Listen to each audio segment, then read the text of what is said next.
Hey guys, I'm Ansuman, and in today's episode I will discuss API security testing and why it is essential over functional testing and what are the methodologies we can follow to perform this testing, and also I'll discuss why manual testing is important over automation while testing any API and what are the vulnerabilities we can look for during manual testing. So let's get started.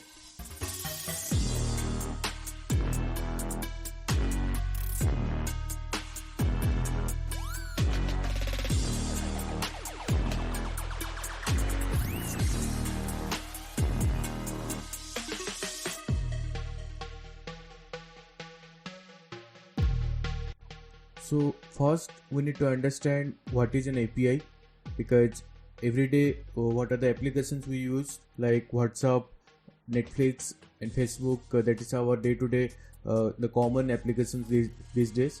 So in all of these applications one thing have in common, like the API.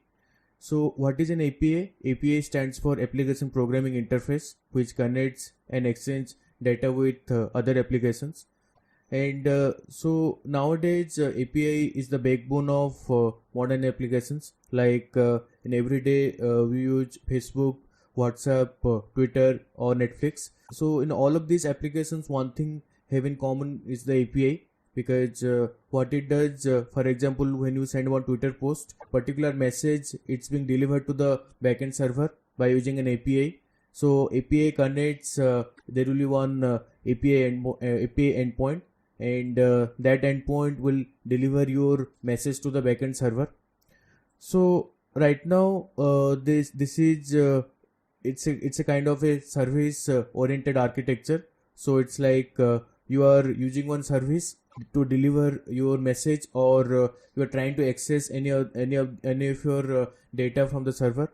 It follows SOA architecture, and also it's nowadays the REST API has become the international standard in all of the applications, and all of the applications are using the API to connect with the backend server.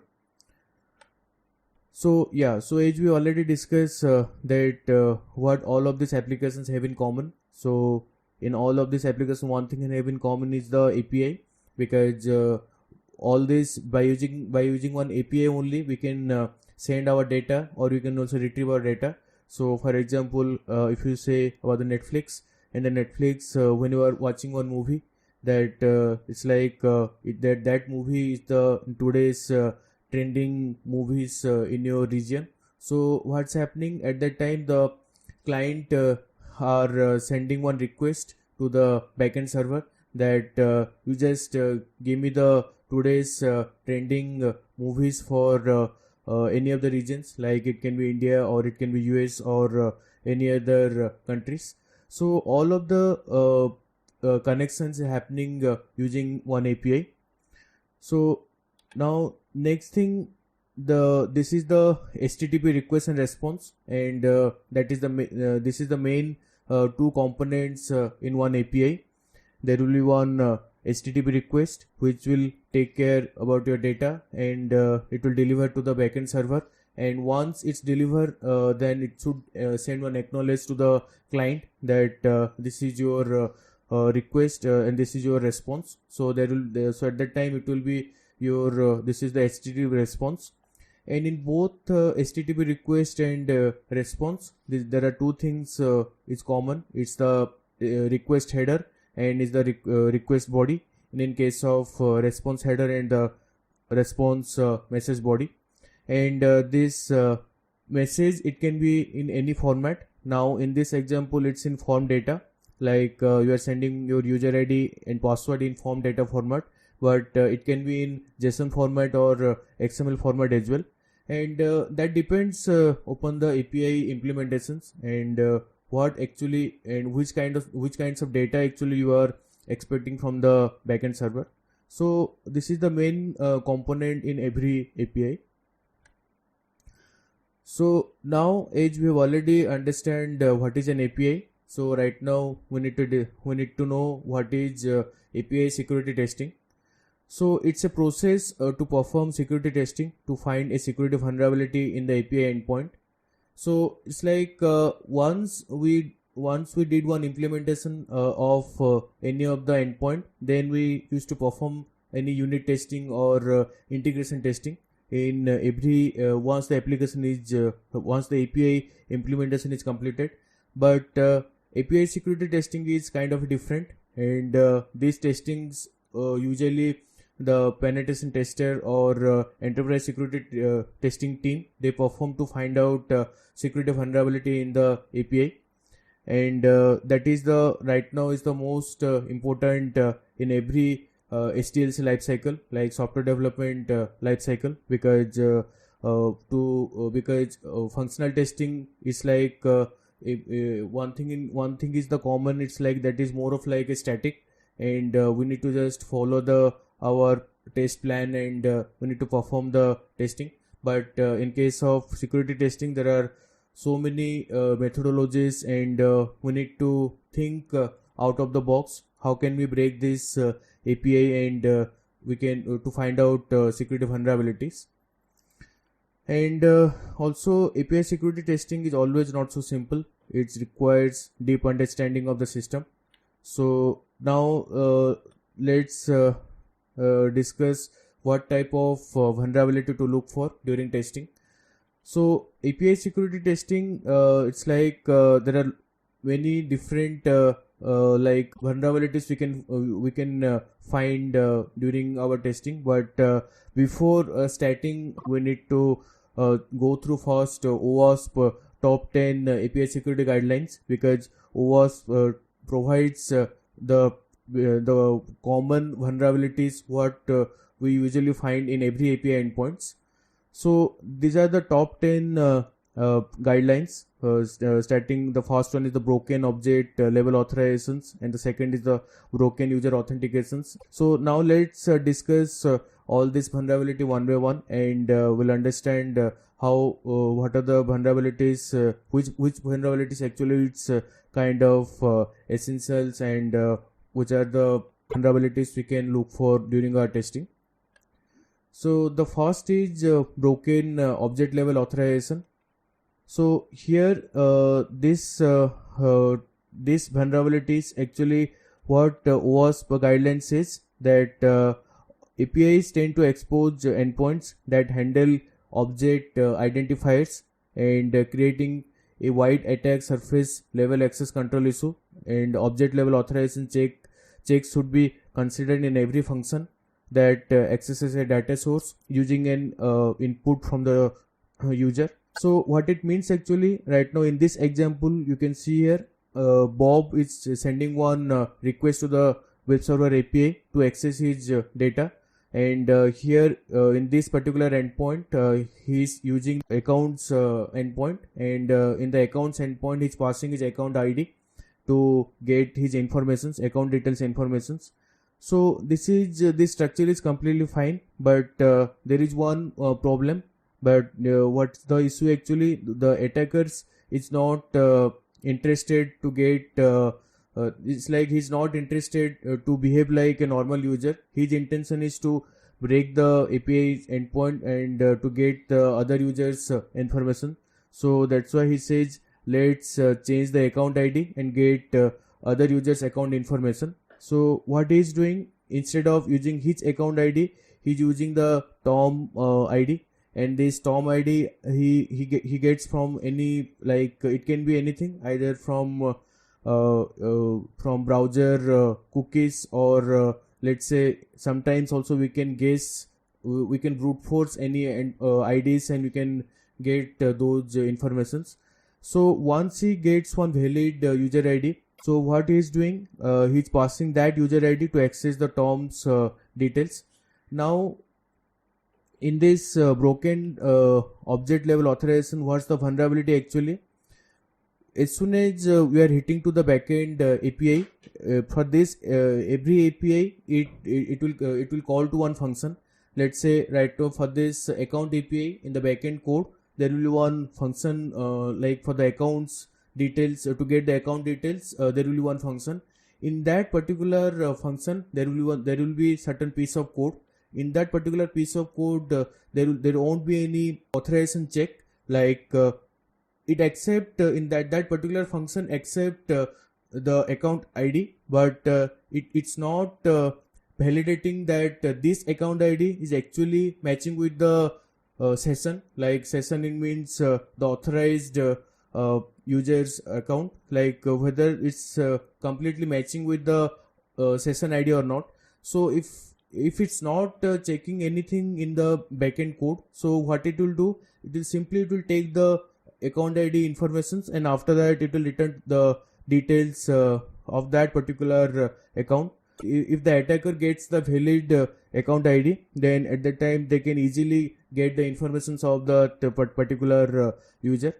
So these kinds of vulnerability, this vulnerability also is kind of common in every API. So next we have broken user authentication vulnerability. So what this vulnerability says, it's per the OWASP guideline, that authentication mechanisms are often implemented incorrectly, allowing attackers to compromise authentication tokens or to exploit implementation flaws to assume other users' identities temporarily or permanently, or compromising a system's ability to identify the client users, compromises API security overall.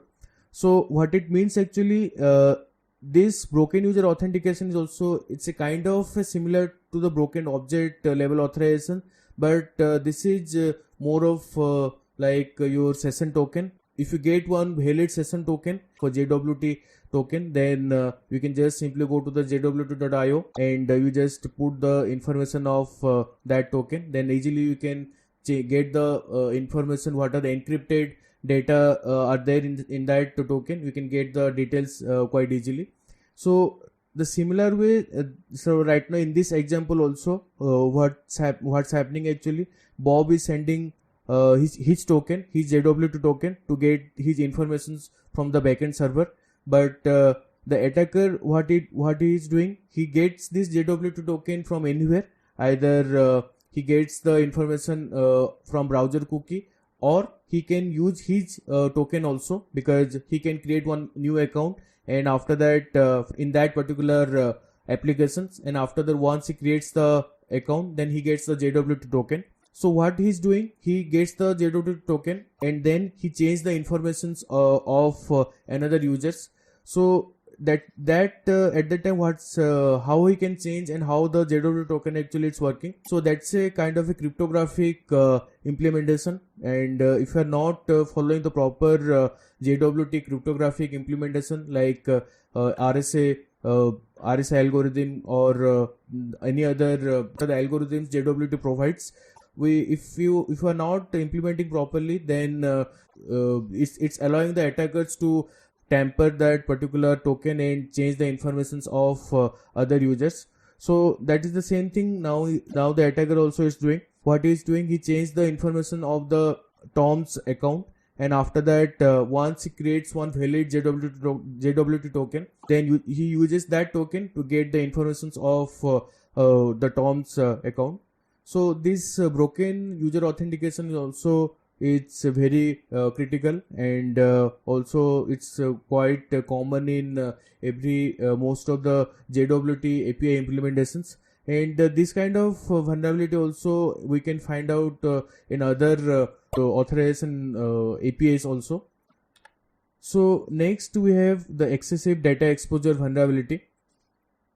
So in this excessive data exposure vulnerability, so what actually OWASP guidelines says that developers tend to expose all object properties without considering their individual sensitivity, relying on clients to perform data filtering before displaying to the user.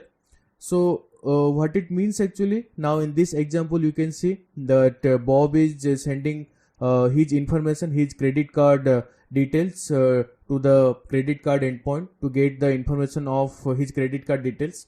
Now the API endpoint and everything is fine, the request endpoint is everything is correct, but if you look at the API response, in the API response the credit card number, the complete credit card number is showing in the response, and that's a major security vulnerabilities in the banking API, because as per the banking API standard, there are two things. We can't disclose the complete credit card information and also the account number also.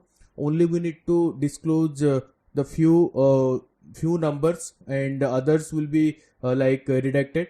So that is the main thing. It's the standard of banking API. But if the developers forgot to give any validation that for this particular field we should not disclose all this information, so at that time easily exploit this excessive data exposure vulnerability.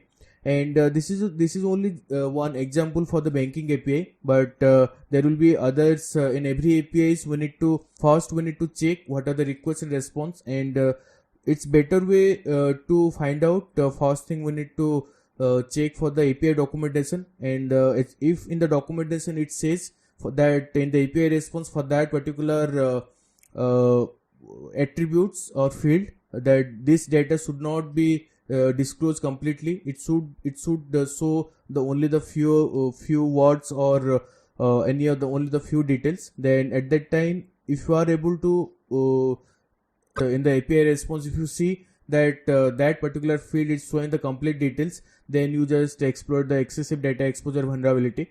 So yeah, so it's better to check for the API documentation and before starting exploring about this vulnerability.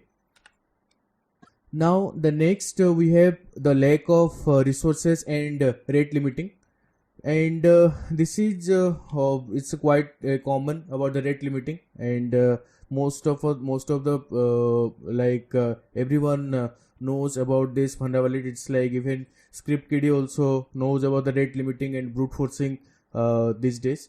So what's actually OWASP guidelines says that APIs do not impose any restrictions on the size or the number of resources that can be requested by the client or user. Not only can this impact the API server performance, leading to denial of service or DDoS attack, but also leaves the door open to authentication flaws such as brute force. So yeah, so it's the brute force it's also a kind of a common, and that is we are often found in the in the authentication APIs to brute force either username and password or any other usernames or user IDs.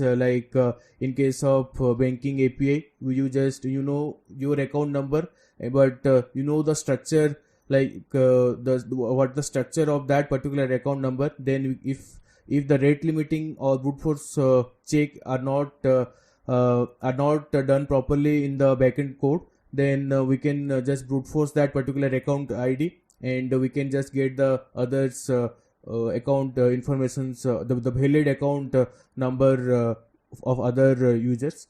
So yeah, so in this example right now, the attacker, what it's doing, there is one search API, and in that search API, max return and page size has some certain length that only we can send 1 million requests, that on the backend server, the capacity of the backend server to handle only 1 million requests. But what he's doing right now, he's changing the 1 million to the 10 million, and after that from this at the time it's a kind of a DOS attack, denial of service. So what will happen, that the backend server capacity only to handle 1 million requests, 1 million, and he can able to process those requests. But right now he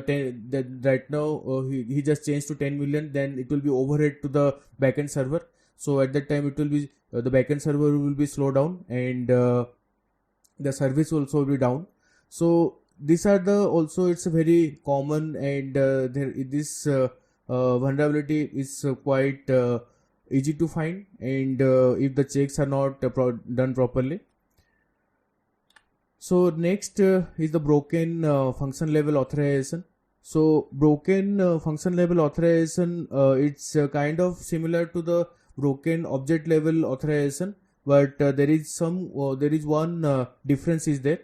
And what actually OWASP guidelines says that complex access control policy with different hierarchies, group and roles, and an unclear separation between administrative and regular functions tend to lead tend to lead to authorization flaws. By exploiting these issues, attacker can gain access to other users' resources and or administrative function. So the function means, as I've already told you in the backend code. Now in the backend code, what's happening right now in this particular example, Bob is sending his informations in that particular endpoint. He's using the user's API endpoint, and in the user's API endpoint, he's sending his user ID. But the attacker intention is quite different. His intention is to let me change the user's function to admin and get all the user's data. So this is it's like there are two things while performing this broken function level authorization testing. First, what do we need to do? We need to understand the API endpoint and the functionality, the request and response. So that is the same thing the attacker did. What he did, he completely understand that this particular endpoint is giving the information of one user. What happened if we change the users to admin? Because this broken function level authorization issues are also are quite common. It's quite quite essential to exploit the administrative functions level authorization. So what he did, he just changed the users to admin, and after the once he changed the admin, he just passing any admin ID or user ID. He just passing the all users the query parameters. So in the parameters, once you pass, if that is a valid endpoint, then if the authorization in that particular function, if the authorization is not handled properly, then there is a chance that the attacker will get all the users details in the response, and after that he can able to exploit all the user IDs and everything, and he can get into other users accounts. So this broken function level authorization is also quite common, but it requires more analysis, because when you are testing any API, we need to understand the request and response and mostly the endpoint, and based on the endpoint structure, we need to understand anything others also we can pass in this endpoint to get other access which we don't have, and that one it will take time to explore to exploit this issue, but this issue actually is quite common in every APIs. Now next is the mass assignment vulnerability. So mass assignment vulnerability is it's a quite of a different, and it requires a bit of knowledge in the more deep knowledge in the API structures, their request and response, and how it's actually functioning, and also what are the attributes are important, and which attributes actually we can change, or which attributes we can add to get authorized access and everything. So now this mass assignment vulnerability, as per the OWASP guideline, it says binding clients provided data. Example, anything, data can be anything, JSON, XML, or JSON or XML, to data models without proper properties. Filtering based on allow list usually leads to mass assignment. Either guessing object properties, exploring other API endpoints, reading the documentation, or providing additional object properties in request payloads, and or allow attackers to modify object properties they are not supposed to do. So the main thing in the guideline, you can just see that it's clearly written that either guessing the object properties or exploring other API endpoints. So what's actually happening, so most of the time all the API documentation are publicly available, all the documentation and everything. So attacker, what he did first, either he gone through the complete documentation, and in the documentation itself he finds out any field, like in the example you can see he just passing to this create user endpoint as admin equal to true, that to get the administrative access, or else he just guess that particular attribute in that particular endpoint. how he guessed that he just understand the structure of the API endpoint, that in this particular endpoint we need to create a new user. What if I pass admin true, whether it will create a administrative user or not. So that is always important in this mass assignment vulnerability. We need to understand the structure of the API, the request body, and the endpoint. And once we understand, then we need to think out of the box that what else we can pass in this particular request body to get other details, to get the either administrative access or any other unauthorized access. So this mass assignment vulnerability is always quite important, and always we need to go through the API documentation. If that applications provides publicly, then if you can go through the complete documentation, then that will be also helpful. Or else we can just play with the request body to exploit this vulnerability. Next, we have security misconfiguration vulnerability. So security misconfiguration vulnerability is like we can find out in many different way, because this is the it's most of the time it can be the fault of the DevOps side, because while deploying any application into production, either they forgot to do the configuration properly, because either it can be framework side or application server side, web server, or in the database itself.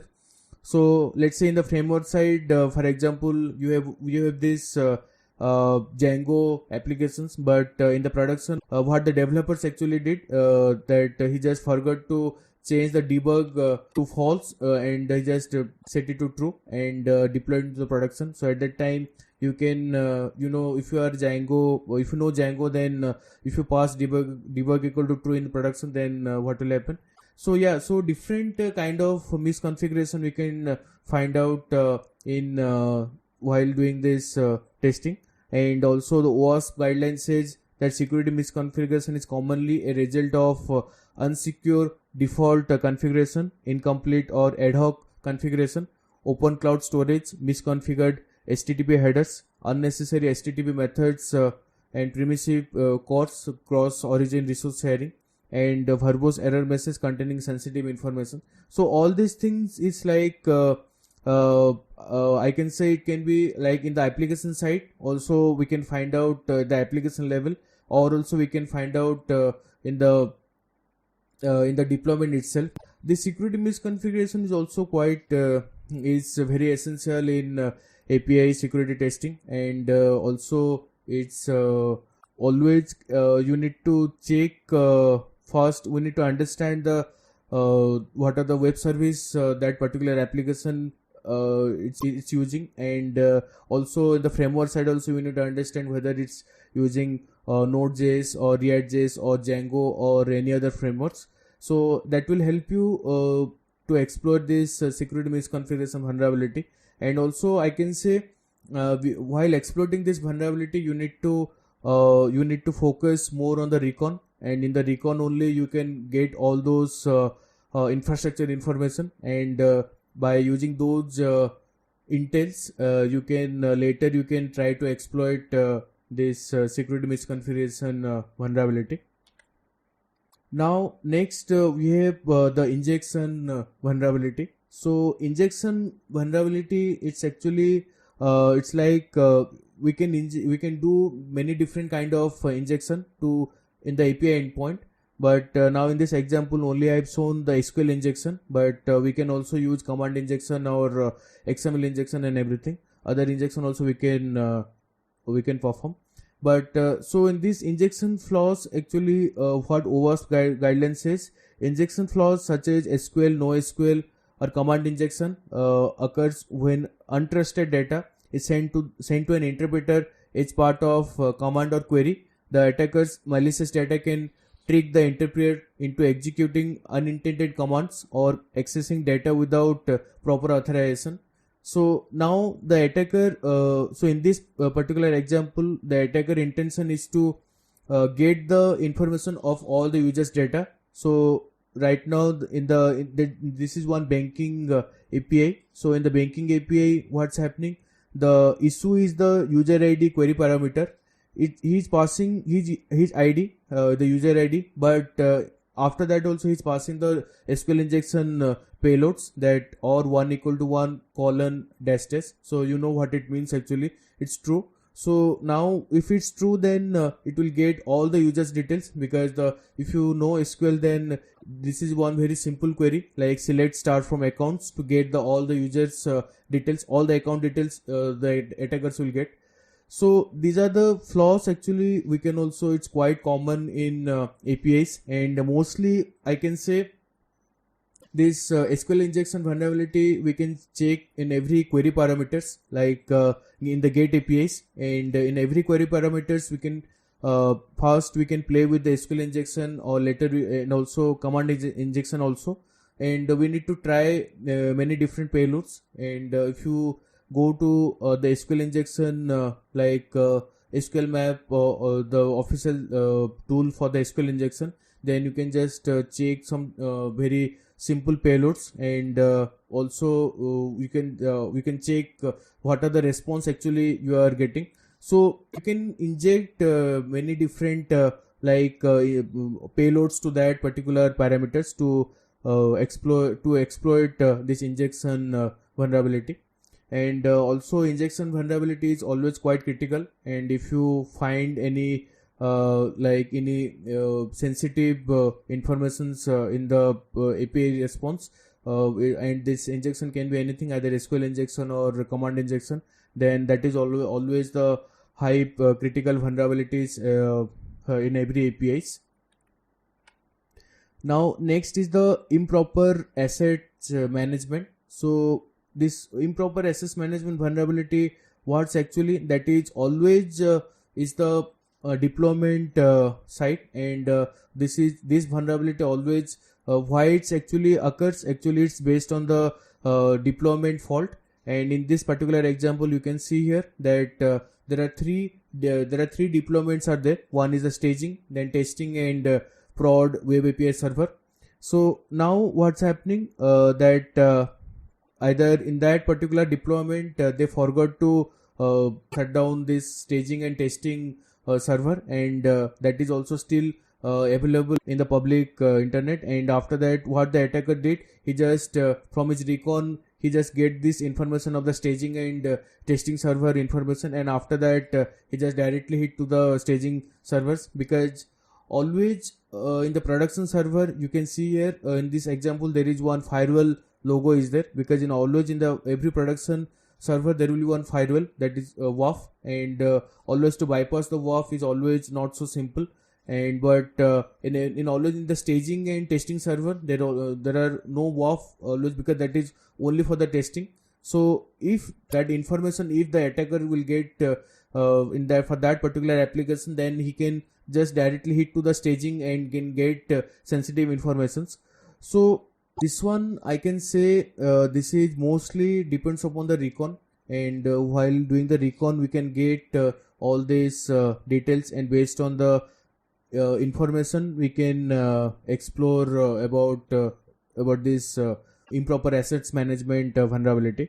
And also OWASP guideline says that APIs tends to expose more endpoints than traditional web application, making proper and updated documentation highly important.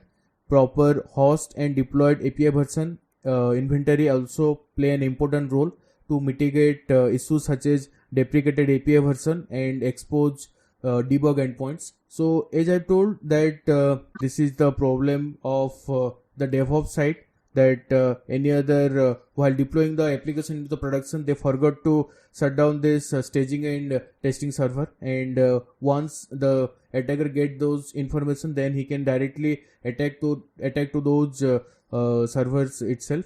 So yeah, so this improper asset management is also quite important while doing the API security testing, and you need to find out the staging API and the testing API, and that is always depend based on the structure, because sometimes let's say if you go to an endpoint and it's the API endpoint structure says /API v1 and /staging, then that is clearly it says that this deployment itself it will point to the staging server.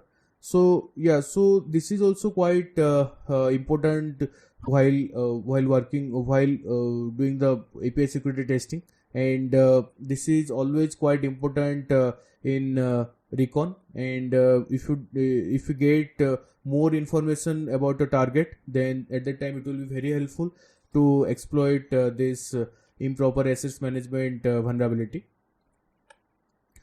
Now next we have insufficient logging and monitoring, and this one is it's a kind of similar to improper assets management, because insufficient logging and monitoring is like logging is always most of the time it can be the application level, or also it can be in the deployment side also.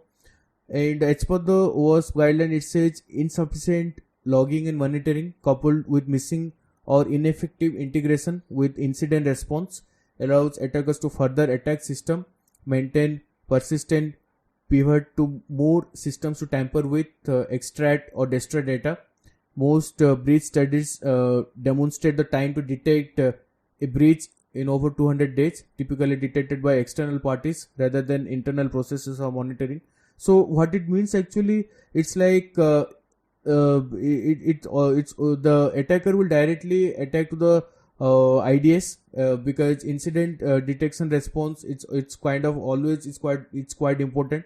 And if the like in the DevOps side or the system administrator did means like that is, if that particular piece of software is not patched or it's not updated properly, then directly the attacker can exploit the vulnerabilities in that particular application. And after that he can, if he get get into the log files, then he can just directly go through the any sensitive informations, and after that once he gets those information, then he can easily call to those API endpoints if that API endpoint itself is sensitive. So all this insufficient logging and monitoring, it's kind of it's like a deployment issue, or also most of the times it can be also at the application level also, because in every applications the developer used to put logs to debug the applications. And if in the production, if they forgot to hide those logs, then if those logs expose some sensitive information, then at that time it will be huge security issues. So this insufficient logging and monitoring also we can look for while doing the API security testing, and this vulnerability also is quite essential while doing this testing. So as we have understand right now that all the OWASP top 10 security vulnerability, now we need to know why API security testing is important. That APIs are the key components in between two applications to exchange the data, and if the API is vulnerable, then the attacker can get access to the sensitive data and affect the organization's brands and reputation, and he can get all the sensitive details of that particular organization.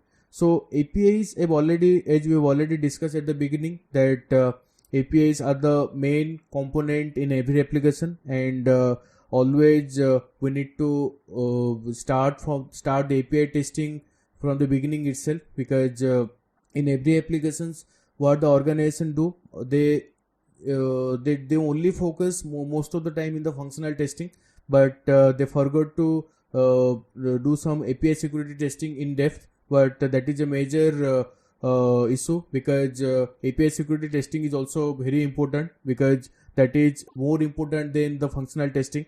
As we've already gone through all the security vulnerabilities to the OWASP top 10 guidelines says, and in every vulnerability we just saw that how the attackers are trying to exploit the API endpoints in many different way. So that's API security testing is always quite essential, and it should be start from the HTLC lifecycle itself from the beginning. And also when as a pen tester you are performing the API security testing, always you need to think out of the box, and OWASP top 10 guidelines also fine, but still we need to explore about the new vulnerabilities. What are the new vulnerabilities are coming, and we need to understand that the API implementation and the API structure, and how can we break and how can we get the sensitive informations unauthorizedly, and also we need to think like how the attackers are exploiting all those vulnerabilities, and by bypassing the WAF, or there are different way we need to find out, and we need to come up with some different test scenarios. So that is always quite important while performing this API security testing.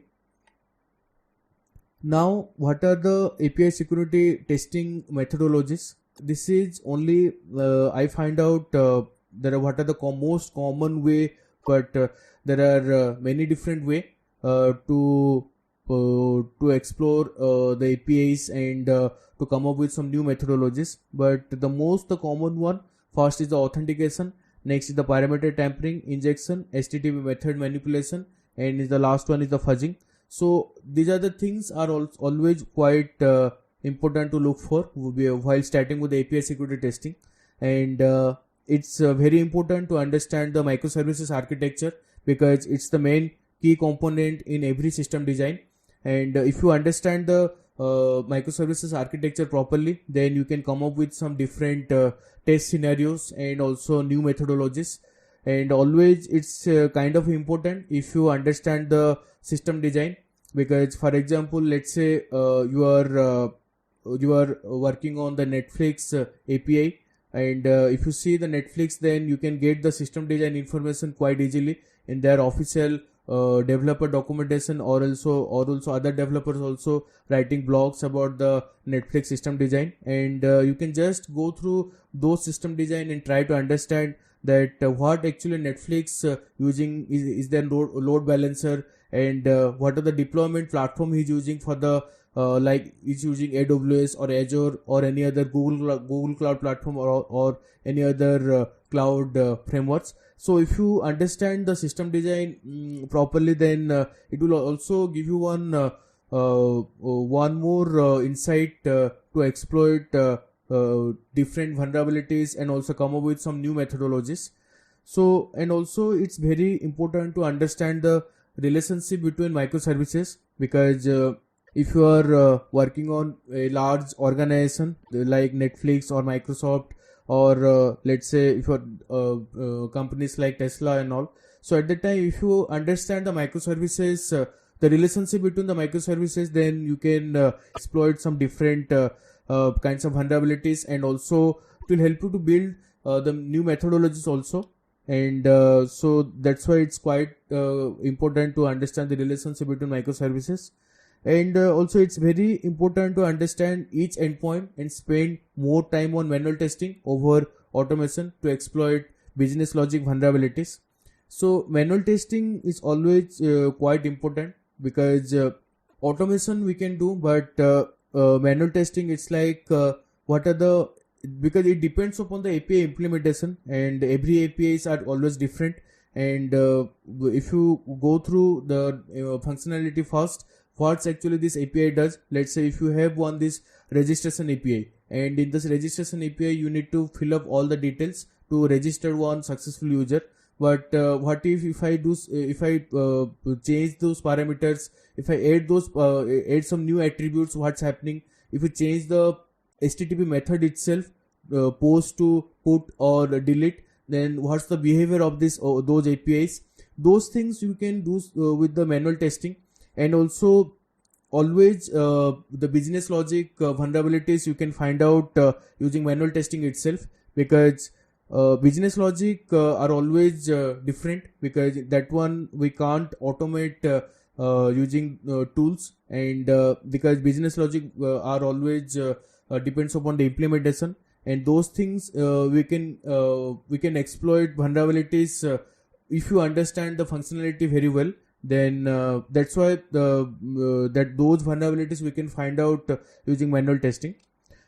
So now next this is the first thing, the first methodology is the authentication, and in the authentication we can exploit different authentication vulnerabilities like OAuth 2.0. So in the OAuth 2.0 we can exploit different vulnerabilities, and the OAuth 2.0 is completely different than JWT architecture.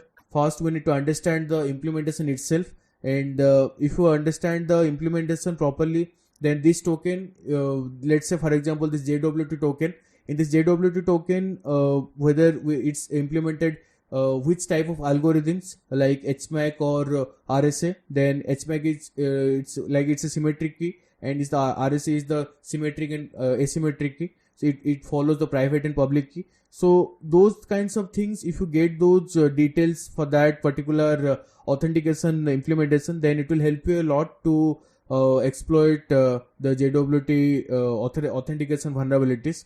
So yeah, so that's also applicable to the other authentication vulnerabilities like 2FA, reset password, forget password, brute force attack, and user enumeration, and T-based like time-based authentication, and CSRF. All these vulnerabilities are always one thing in common, is the authentication, and all these process are always quite different than others, and we need to come up with some different different methodologies and different way of thinking to exploit these particular features. So authentication is the first way we need to exploit the vulnerability, to look for while performing this API security testing. Next is the parameter tampering, and parameter tampering, there are many different kinds of vulnerability we can look for, like IDOR. IDOR is the first one, which is the most common vulnerability we used to find in the parameter tampering. And IDOR is like always we need to spend more time on the manual testing, because IDOR, to automate IDOR, it's kind of difficult, but we can automate, because IDOR, it's like it depends upon the implementation of that particular API, but if you understand the functionality properly, then we can easily play with that particular parameter to exploit IDOR vulnerability. So next we have the path traversal, file inclusion, cookie manipulation, and HTTP header. So all these vulnerabilities are is always quite common in the API implementation. Like we have the path traversal and file inclusion. Those two vulnerabilities are always quite sensitive, and that always depends upon the implementation itself. And in those implementation, if the proper checks are not applied properly, then we can exploit this path traversal and file inclusion. And these vulnerabilities are quite common in the parameter tampering. And in the parameter itself, we can fudge some different like paths or different kinds of files which we can able to access those details. So yeah, so this these vulnerabilities also we can look for while exploiting the parameter tampering vulnerability.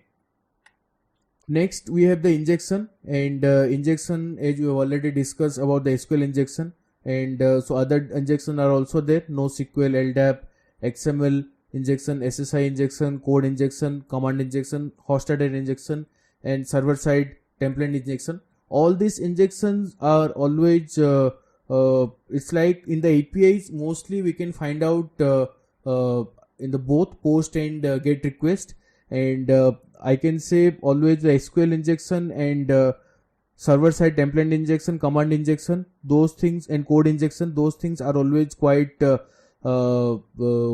in the parameters. We can play with the parameters, and we can apply those apply payloads to those to that particular parameters. And others like LDAP and XML and host-header injection are also quite common in APIs. So this injection also we can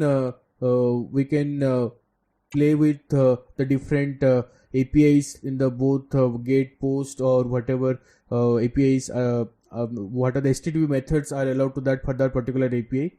So injection also, it's a kind of very important to look for while performing the while performing the API security testing. So next is the HTTP method manipulation. So HTTP method manipulation, it's like to change the get to post. Like you have this get endpoint to get the information of that particular user. What if I change the get to post method? So what's the behavior of that particular API? Then that one we need to check what's the actual behavior is actually it's coming.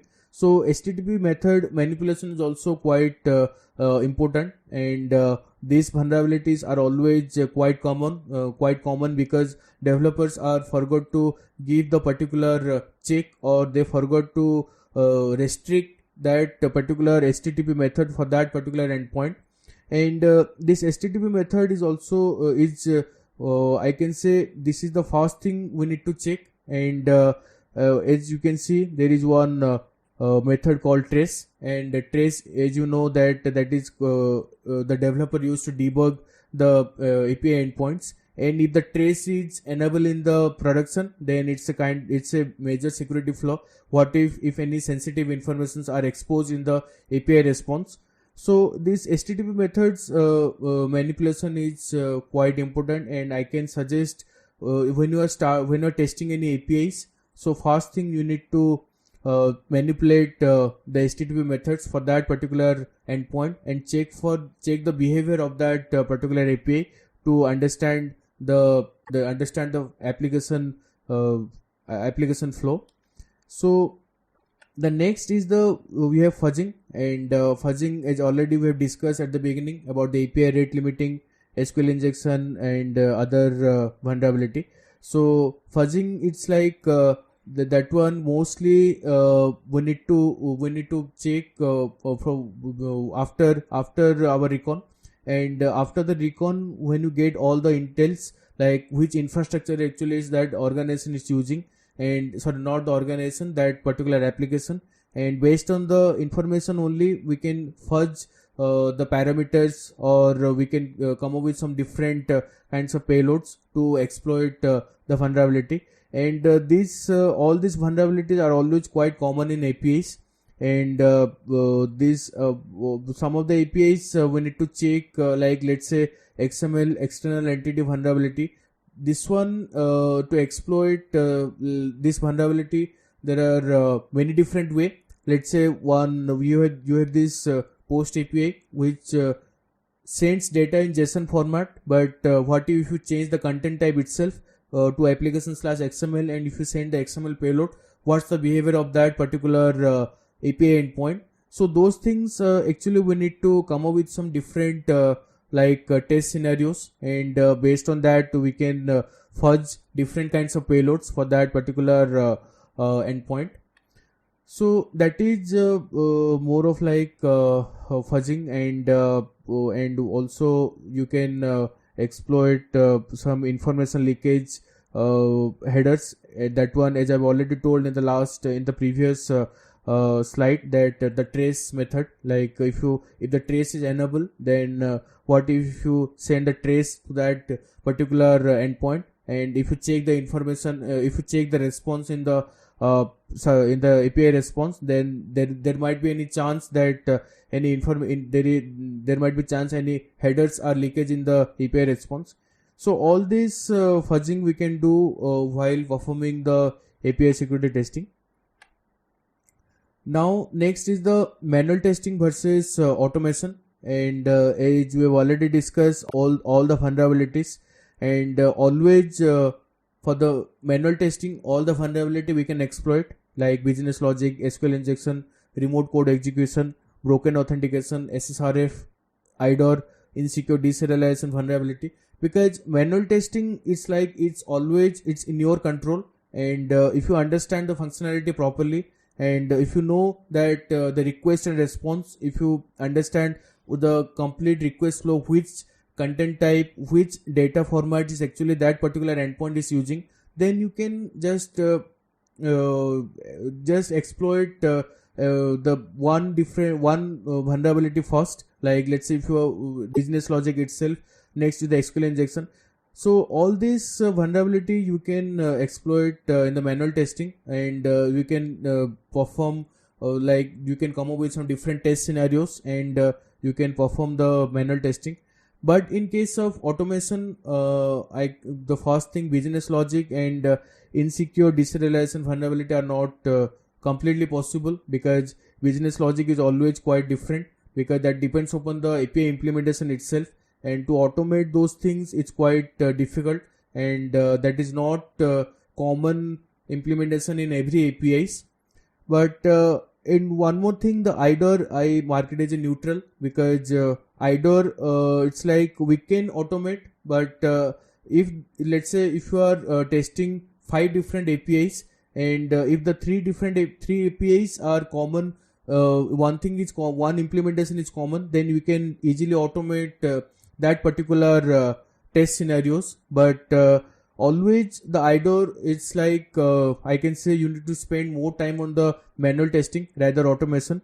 So that's why I mark it as a neutral, but it's always quite common in every API, and you need to come up with some different test scenarios, and always it's quite important to spend more time on manual testing. So this is the manual testing versus automation. Now next we have API security testing tools. So these are the testing tools you can download and you can use, and the most common tools all the pen testers are using, the Bobsuit and the Postman. So those two are the quite common in everyone is using, and others also you can use, SOAP API, JMeter, AppG, and also one more thing I can say, this Swagger testing tool, and that one actually you need to find out from your recon, and while doing the content discovery you need to find out any hidden Swagger API endpoints, and because that one no one will expose the Swagger API documentation publicly in production, because most of the time if the Swagger API documentation are like the developer forgot to give the authorization check, then we can easily use the Swagger documentation, and we can just read the API specification, what are the request and response for that particular endpoint, and based on that we can because it will be easier for you to understand the target and what are the hidden endpoints and everything there, the implementation and everything you can understand. So that's why the Swagger to get the Swagger endpoint, that always depends upon your recon, and that's why you need to in the content discovery you need to spend more time how to get the Swagger API endpoints. So these are the security tools you can use. And also one thing also I can say, while performing the API security testing, Postman is also fine, because Bobsuit depends upon the which kinds of vulnerability actually you are looking for. Let's say if you are looking for business logic vulnerabilities, then Bobsuit is not it's not required. But Postman also, from using Postman also you can easily exploit the business logic vulnerabilities. But that one it's up to your choice. Then which tool actually you are comfortable with to exploit those vulnerabilities. So now the last one is the takeaways. So what's the takeaway is API security testing is very important over functional testing, and need more creative offensive side testing to find techniques to exploit business logic vulnerabilities. As I've already told that API security testing is always important that over functional testing, because at the previous slides we have already gone through that all this OWASP top 10 vulnerabilities, why it's so important, and which types of vulnerability actually the attacker will exploit, and what are the sensitive information he can able to get from that for that particular API endpoints. And need more creative offensive side testing means you need to be creative enough to come up with some different test scenarios, because functional testing to create one test plan for the functional testing is always quite simple, but to create some offensive side testing scenarios, always it requires creativity skills, and you need to think out of the box. that how can we break this particular endpoint, and how to get those sensitive information unauthorizedly. So always we need to spend more time on the manual testing. As I've already told that manual testing is quite important over automation, because from manual testing only you can exploit many business logic vulnerabilities and IDOR also. And though sometimes few of the vulnerabilities always quite sensitive, and let's say when you are doing this manual testing, what if you get some access token, or what if you get some sensitive API credentials in the API response, because those things also we can automate. But if you spend more time in the manual testing, then easily you can look for those vulnerabilities. And the last one, it's important to understand the microservices system design. So as I've already told as I've already gave you the example of the Netflix system design. If the system design itself is available publicly, either in the application's official developer documentation, or any other developers wrote any articles about that particular applications, then it will be helpful for you to understand that what are the infrastructure actually that API endpoints means, what are the deployments it's done in the backend side, and which kinds of the web servers and which database actually they are using, because it will help you a lot to understand the relationship between microservices. So that's all for my today's presentation on API security testing. And this is more of like a introduction part. How can we perform API security testing, and what are the methodologies we can implement to perform to exploit many different vulnerabilities. But in the future I'll try to make some videos to give one insight about how can we test to exploit some more vulnerabilities more practically, and also to exploit all those injection vulnerabilities like SQL injection, command injection, all. So I'll try to make few videos in the near future.